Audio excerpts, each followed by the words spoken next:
요한복음 1장 1절에서 3절 말씀 한 목소리로 읽겠습니다. 태초에 말씀이 계시니라. 이 말씀이 하나님과 함께 계셨으니 이 말씀은 곧 하나님이시니라.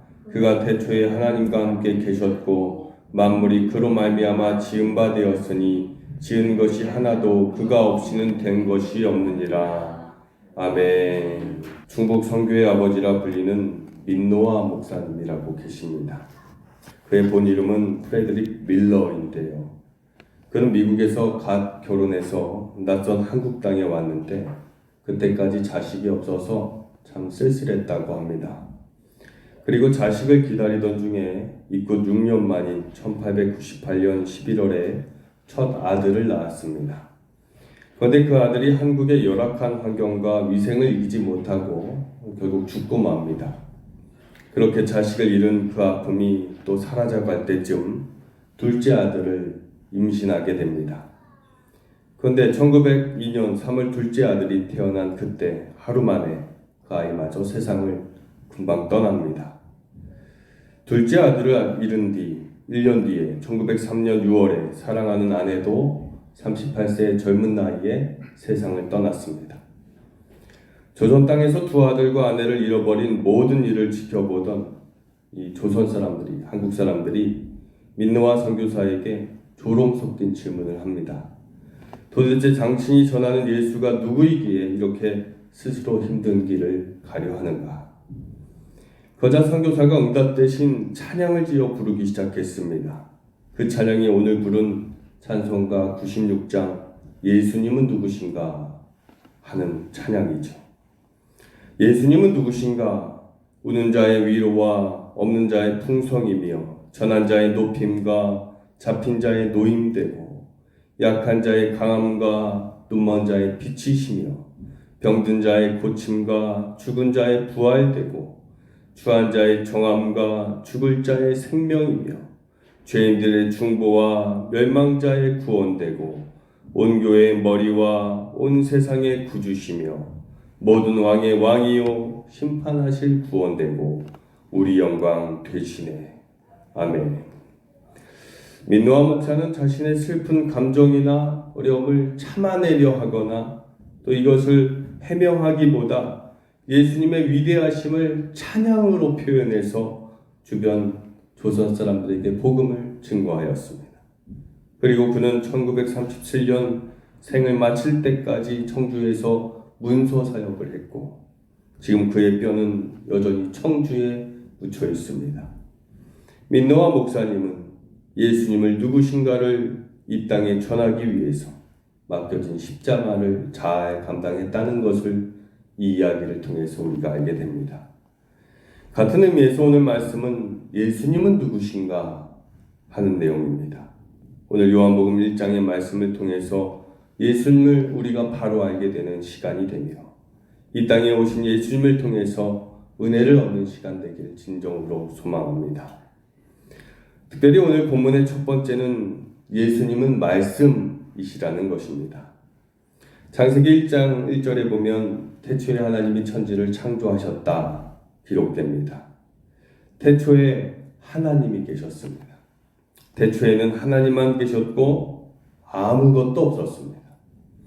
창세기 1장 2절에 그때의 상황을 이렇게 표현합니다. 그곳은 땅이 혼돈하고 공허하며 흑암이 깊음 위에 있다. 그런데 그곳에 삼위일체 하나님 곧 성부, 성자, 성령의 하나님이 거기 계셨습니다. 어떤 모습으로 계셨냐 하면 창세기 1장 2절에 하나님의 영이 수면 위에 운행하시더라 기록하죠. 하나님의 영이 땅이 혼돈하고 공허하며 흑암이 깊음이 있는 그곳에 위에서 운행하고 계셨습니다. 이것을 인간적인 표현으로 주님을 바라본다면요, 어떤 모습으로 계셨을까요? 토기장이신 하나님께서 창조를 준비하시는 그런 상황이 우리의 눈으로 바라볼 수 있는 표현이겠죠. 그렇다면 예수님은 어디에 계셨을까요? 오늘 본문 1절에 기록되죠. 태초에 말씀이 계시니라. 이 말씀이 하나님과 함께 계셨으니 이 말씀은 곧 하나님이시니라. 사도 요한은 1절에 태초에 말씀이 계셨다라고 선언합니다.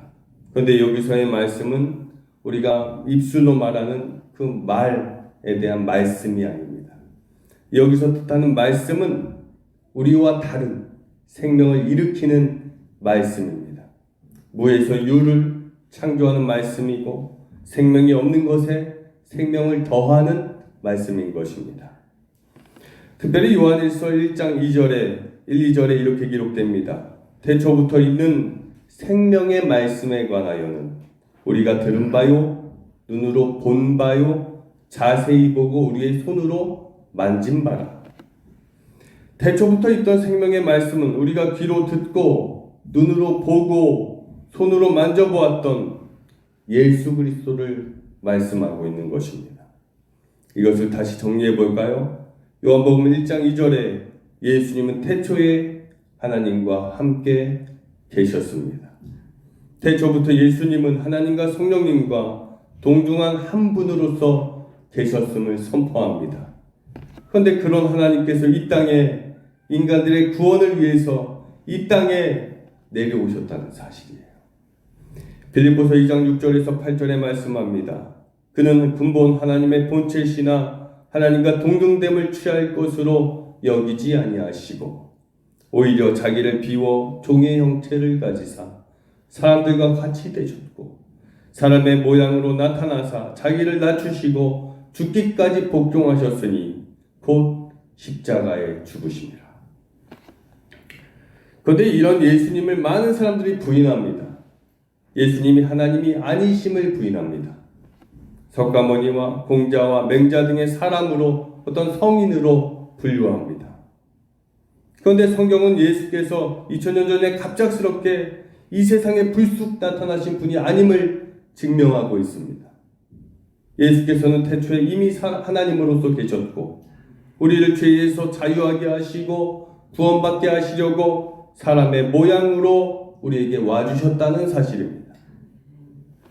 다시 본문으로 돌아와서 요한복음 1장 3절에 말씀합니다. 만물이 그로 말미암아 지은 바 되었으니 지은 것이 하나도 그가 없이는 된 것이 없느니라. 창세기에 보면 하나님께서 세상을 창조하시고 만드실 때 항상 문장 제일 앞에 붙는 구절이 있었습니다. 그것이 뭐죠? 하나님이 이르시되, 하나님이 말씀하시되, 하나님이 가라사대 라고 표현하는 것이에요. 이것은 하나님의 말씀 없이는 천지가 지어질 수 없음을 말씀하는 것입니다. 하나님의 역사에는 반드시 순서와 질서가 있음을 말씀하는 것입니다. 그래서 첫째 날부터 시작되는 하나님의 창조는 마지막 안식까지 하나님께서 철저히 계획하신 순서대로 진행되었습니다. 처음에는 어둠에서 빛을 밝히셨고 마지막 안식 때에는 만물과 함께 하시는 하나님의 기쁨으로 함께 하셨습니다. 이것은 우리의 신앙생활에도 적용됩니다. 어둠 속에 있던 우리에게 살아계신 하나님을 볼 수 있는 빛을 허락하셨습니다. 그리고 우리를 지금까지 선하신 길로 인도하신 하나님의 선하신 일하심을 우리에게 알게 하셨고 예수 그리스도를 믿음으로 인하여서 우리에게 임마누엘의 하나님, 나와 함께 하시는 하나님을 의지하며 믿음으로 살게 하신 것입니다. 그래서 우리가 주님 안에 살아갈 때 하나님이 기뻐하시고 우리가 더욱 주님을 기쁘시게 해드릴 때 우리는 주님이 베푸시는 평안과 축복 속에 영원히 살게 하신다는 사실입니다. 하나님은 혼돈과 기쁨 가운데 천지 창조를 이뤄내신 것처럼 하나님은 우리가 빠지는 무질서함, 이러한 영적인 무질서함 가운데 생명을 일으키시는 분이십니다. 그런데 이 생명이 어디에서부터 이루어지는가? 바로 말씀으로부터 시작된다는 것을 우리가 분명히 기억해야 됩니다. 그러므로 우리의 삶에 말씀이 없어서는 안 된다는 사실을 잊지 말아야 될 것입니다. 마태복음 5장 17절에서 18절에 말씀합니다. 내가 율법이나 선지자를 폐하러 온 줄로 생각하지 말라. 폐하러 온 것이 아니요 완전하게 하려 함이라. 진실로 너희에게 이르노니 천지가 없어지기 전에는 율법의 1.1획도 결코 없어지지 아니하고 다 이루리라. 아멘. 그래서 예수님께서 이 땅에 오신 이유는 말씀을 이루시기 위함이에요. 무질서한 곳에 다시금 질서를 잡기 위해서 이 땅에 오셨습니다. 죄악이 만연한 곳에 사람들이 짓는 죄를 담당하시고 짊어지시고 다 가져가시기 위해서 오셨습니다. 그리고 죽어있는 곳에 생명을 일으키시기 위해서 이 땅에 오셨다는 사실입니다. 주님의 말씀은 우리의 인생을 평안케 하시고 때때로 우리에게 능력이 되어주셔서 우리의 인생을 완전케 하신다는 것을 잊지 말아야 될 것입니다. 그러므로 우리가 예수를 떠나 살면요, 불행한 인생 살 수밖에 없습니다. 지금은 충분히 행복하다 말하지만 언제든지 우리의 삶 속에는 어려움이 찾아올 수 있어요. 고난이 찾아올 수 있습니다. 그러나 중요한 사실은 하나님은 동일하시며 변하시지 않습니다. 태초부터 지금까지 주님의 사랑은 여전히 이어지고 있습니다. 그래서 예배 자리에 나온 우리에게 말씀을 주시고 우리가 그 말씀을 듣고 행할 때에 하나님은 언제나 우리와 동행하십니다. 14절 말씀이 육신이 되어 우리 가운데 거하심에 우리가 그의 영광을 보니 아버지의 독생자의 영광이요 은혜와 진리가 충만하더라. 아멘. 두 번째, 예수님은 누구신가의 두 번째 이 대답은 예수님은 빛이십니다. 4절에 보니까 그 안에 생명이 있었으니 이 생명은 사람들의 빛이라 기록합니다. 하나님은 말씀이실 뿐만 아니라 생명을 일으키시는 분이라서 사람들의 빛이 된다 말씀합니다. 이를 요한복음 8장 12절에서 보니까 예수께서 또 말씀하여 이르시되 나는 세상의 빛이니 나를 따르는 자는 어둠에 다니지 아니하고 생명의 빛을 얻으리라 말씀합니다. 우리는 어둠 가운데 있을 때가 많습니다. 다른 일을 하지 않고 생각의 구덩이에 빠져서 그곳에서 허우적대고 있으면 우리의 생각은요 쉽게 어두워집니다. 생각과 근심이 많아지면 무엇이 어두워질까요? 얼굴빛이 어두워집니다. 그리고 풀려지지 않는 문제를 가지고 씨름하면 어떻게 될까요? 우리는 우울증이라는 병을 얻게 되죠. 또 어둠 가운데 있으면 죄를 짓기가 쉽습니다. 하나님의 방법보다 세상의 방법과 기준을 쫓아 살다 보면 때로는 양심도 팝니다. 그리고 때로는 죄의 문제 때문에 죄책감에 시달리기도 하죠. 이런 모습으로 살게 되는 이유가 뭘까요? 영적인 욕심보다 육체의 소욕을 우리가 더 필요로 하기 때문입니다. 우리는 하나님께 응답을 받기 위해서는 인내하고 기다려야 합니다. 그런데 그 시간이 아깝다, 손해다 라고 생각하죠. 내가 조금이라도 더 열심히 살면, 조금만 더 뛰면, 조금만 더 정보를 모으면 내가 만질 수 있는 돈, 내가 셀 수 있는 돈이 생기기 마련이기 때문입니다. 그러나 마태복음 6장 24절에 하나님께서는 이것을 분명히 하십니다. 한 사람이 두 주인을 섬기지 못할 것이니 혹 이를 미워하고 저를 사랑하거나 혹 이를 중히 여기고 저를 경히 여김이라. 너희가 하나님과 재물을 겸하여 섬기지 못하리라. 하나님 앞에서 내가 진실되게 살아야 되는 것과 세상 가운데 살면서 세상 사람들과 똑같이 살아야 되는 문제, 예수를 믿는 사람들이 겪게 되는 가장 어려운 부분이죠. 신앙생활에 가장 부딪히는 부분이 바로 이런 것입니다. 그런데 이 문제에 대해서 많은 크리스찬들 이미 어느 정도 타협점을 가지고 살아가고 있다는 사실이에요. 그것은 분명히 성경에선 죄라 말하지만 내가 행하는 이것은 죄가 아닐 거야 라고, 또 이것은 죄가 될 수 없어 라고 스스로에게 답하고 나에게 최면을 걸고 그것을 가지고 살아간다는 것입니다. 어떤 사람에게는 술이 마음문을 여는 도구라서 이것은 관계 회복에 중요하다라고 말합니다. 그렇게 행동하죠. 이것은 죄가 안 됩니다. 어떤 사람들은 일주일에 한 번만 예배를 지켜야 된다 생각합니다. 그래서 예배는 주일날 드리는 대예배가 진짜 예배라 생각합니다.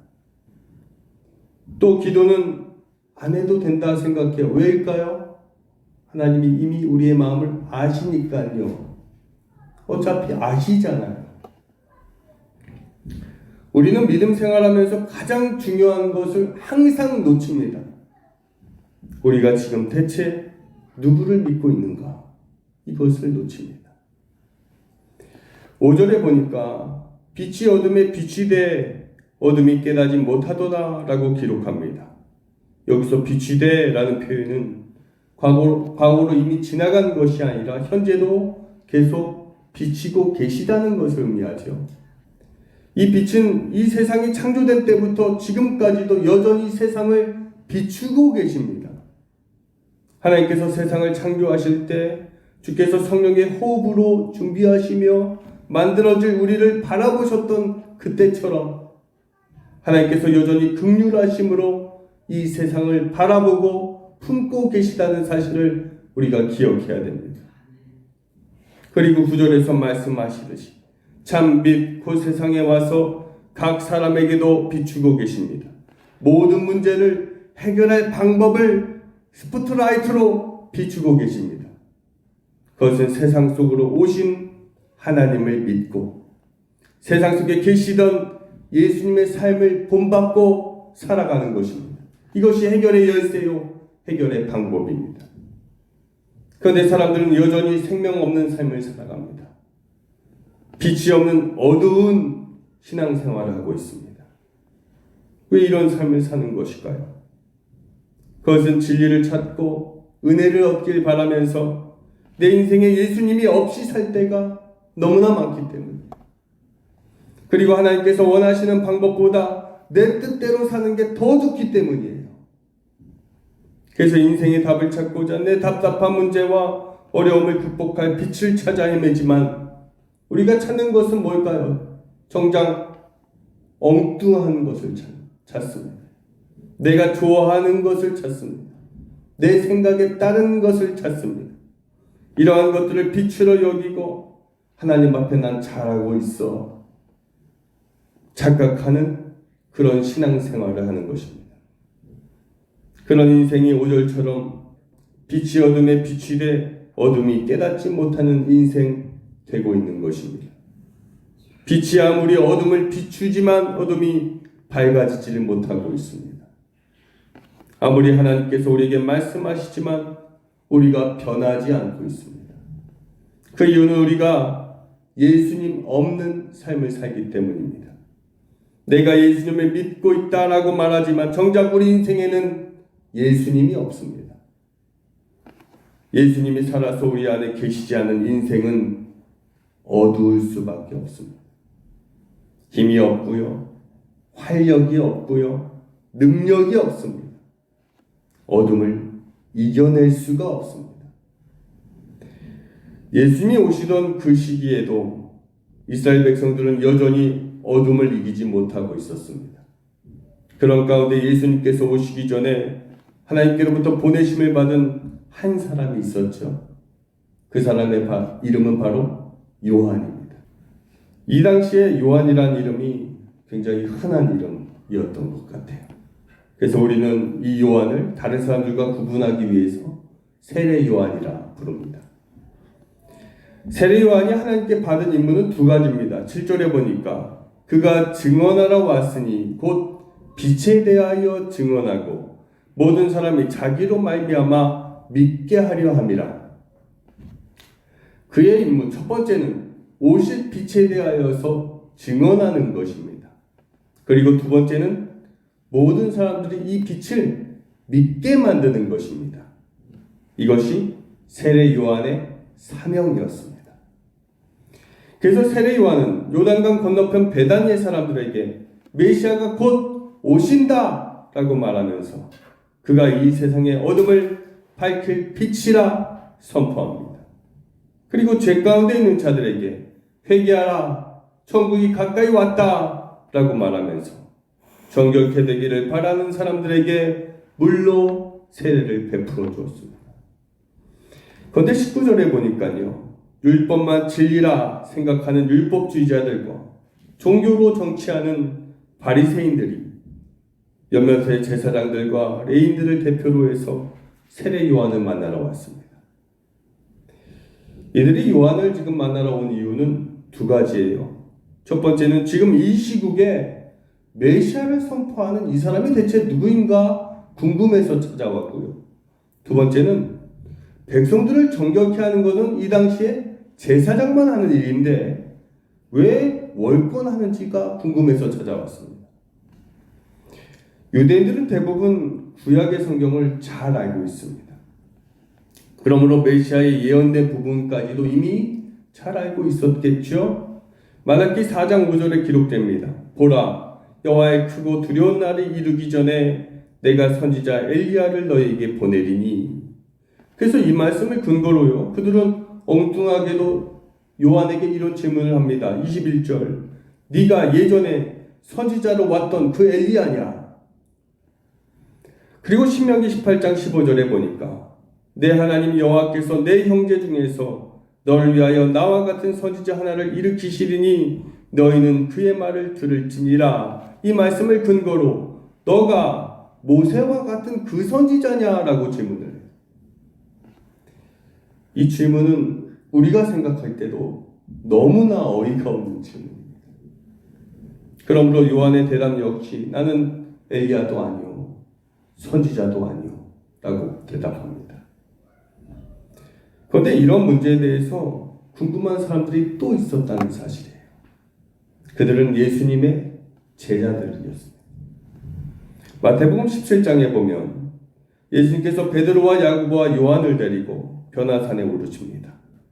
그리고 제자들과 함께 내려올 때에 제자들이 17장 10절에 이렇게 질문을 해요. 서기관들이 말하기를 주님 오시기 전에 엘리야가 먼저 와야 된다는 말을 하는데 예수님 그 말이 사실입니까? 그랬더니 11절에 예수께서 말씀합니다. 엘리야가 과연 먼저 와서 모든 일을 회복하리라. 그런데 하나님께서 원하시는 엘리야가 이미 왔으니 사람들이 알지 못하고 임의로 대우하였도다. 인자도 이와 같이 그들에게 고난을 받으리라. 사람들은 성경의 문자 그대로로만 인식하고 믿으려고 합니다. 하나님의 뜻을 이 땅을 향한 탄식의 말씀으로 깨달으려고 하는 그런 생각은 아무것도 없습니다. 좋은 게 좋은 거지 하면서 자기 삶의 좋은 말씀을 인용하고 이용할 뿐입니다. 그래서 그들은 진짜 엘리야냐, 진짜 선지자냐 하는 호기심만 가득했을 뿐 누가 이 땅에 메시아로 오시는지 실제로 예언이 성취되는 것인지 하나도 궁금하지 않았습니다. 그들에게는 이 종교 사업의 경쟁자를 불필요하다라고 생각했을 뿐입니다. 세례 요한은 그들이 생각하는 엘리야나 선지자가 아닙니다. 그러나 분명한 사실은 세례 요한이 하나님이 계획하신 대로 엘리야나 선지자와 같이 빛에 대하여 증언하게 하시고 그리스도를 만나기 전에 모든 일을 회복시키고 있었다는 사실입니다. 세례 요한은 하나님 앞에 무질서했던 일을 회복시키고 있습니다. 하나님이 기뻐하시지 않았던 죄를 주님 앞에 진실로 고백하게 하고 물로 씻으면서 우리의 구원자가 곧 오실 것이라는 복음을 전하고 그들이 주님의 임재를 준비하게 하는 것입니다. 하나님을 믿는다. 우리가 예수님을 믿는다. 이것은 어쩌면 우리의 생활 패턴과 상관없는 일이 될지도 모릅니다. 그런데 하나님께서는 우리의 생활 패턴이요 주님 안에서 이루어지기를 강력히 희망하시고 소망하신다는 것을 잊지 말아야 됩니다. 데살로니가 후서 2장 16절에서 17절에 이렇게 말씀하세요. 우리 주 예수 그리스도와 우리를 사랑하시고 영원한 위로와 좋은 소망을 은혜로 주신 하나님 우리 아버지께서 너희 마음을 위로하시고 모든 선한 일과 말에 굳건하게 하시기를 원하노라. 이 말씀을 다시 정리해 볼까요? 하나님께서 이 땅에 그리스도로 오신 이유는 우리를 영원히 위로하시고 영원히 사랑해 주시고 영원히 은혜를 주시기 위한 하나님의 소망이라는 사실이에요. 하나님께서는 인간이 주님이 만드신 세상 만물을 다스리게 하셨습니다. 이것은 다시 말해서 하나님께서 인간의 삶을 축복하기 위해서 주신 스케줄이 있다는 사실이에요. 많은 사람들이 예배를 드리는 이유는요, 대부분 축복을 받기 위해서예요. 복을 받기 위해서 예배를 드립니다. 그런데 만약 예배를 통해서 진짜 우리가 축복을 받을 수 있다면요, 우리는 이 예배를 우리의 스케줄표, 우리의 시간표에 넣을 것이 아니라 우리의 삶 자체가 하나님과 동행하는 예배 가운데 있을 때에 주님이 베푸시는 큰 축복 가운데 살 수 있게 됨을 믿으시길 바랍니다. 그래서 예수님께서 이 땅에 오셨어요. 우리가 주님의 말씀으로 살게 하시고 세상을 밝히고 복된 삶을 누리게 하시기 위해서, 완전한 삶을 갖게 하시기 위해서 이 땅에 오셨습니다. 주님은 말씀이시요, 주님은 우리의 빛이십니다. 그러므로 우리가 할 일은 우리를 밝히시고 우리에게 생명을 주신 그 말씀을 우리 마음에 품고 세례 요한과 같이 다른 사람에게 주 예수 그리스도를 전해야 합니다. 세례 요한은 대적자들에게 자신의 위치를 분명히 말합니다. 23절에 나는 선지자 이사야의 말과 같이 주의 길을 곧게 하라고 광야에서 외치는 자의 소리라. 우리도 세례 요한과 또한 앞에서 말한 민노아 목사님처럼 예수님이 누구신지 바로 알아야 됩니다. 그리고 주님의 십자가의 전달자로서 주의 길을 곧게 하려고 광야에서 외치는 자의 소리, 예수님을 전하는 소리가 되어서 주는 그리스도시요 살아계신 하나님의 아들이심을 반드시 증언하는 우리 모두가 되길 축원하며 함께 기도하겠습니다. 살아계신 하나님, 오늘 우리에게 깨달음의 말씀을 주시니 참으로 감사합니다. 특별히 오늘 예수님은 누구신가를 통해서 예수님은 말씀이시요 세상을 밝히시는 빛이시며 우리를 향한 소망을 품으시고 오신 하나님이심을 깨닫습니다. 이 진리를 기억하게 해주시고 세상에 나아가서 복음을 전하는 사명을 감당케 하여 주시며 내게 생명 주신 하나님을 전하는 소리가 되어서 하나님의 구원 사역에 동참하는 우리 모두가 되게 하여 주시옵소서. 주께서 이 사순절 기간 동안 주님 안에서 살게 하실 줄 믿으며 예수님 이름으로 기도드리옵나이다. 아멘.